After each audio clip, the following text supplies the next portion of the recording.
शुभ दिन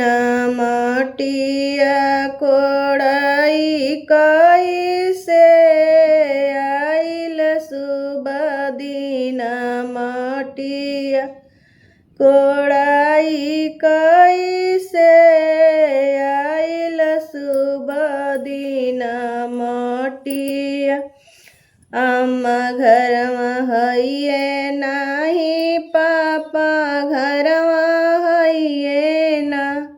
अम्मा घरवा हइये नाही पापा घरवा हइये ना अरे बुआ के ने गवा दियाई कैसे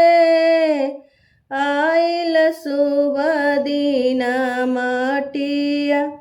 कोड़ाई कैसे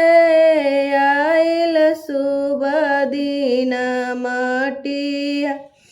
चाचा घरवा हइये नाही चाची घरवा हइये ना चाचा घरवा हइये नाही चाची घरवा हइये नाही अरे बुआ के ने गवा दियाई कैसे आइल शुभ दिन मटिया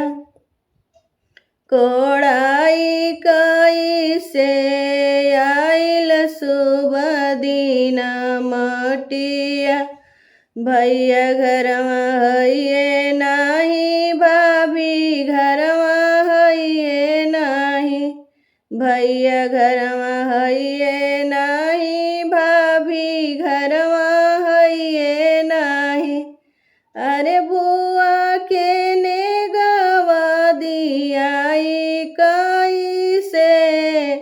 आइल शुभ दिन मटिया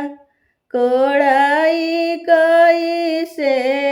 आइल शुभ दिन मटिया कोड़ाई कैसे आइल शुभ दिन मटिया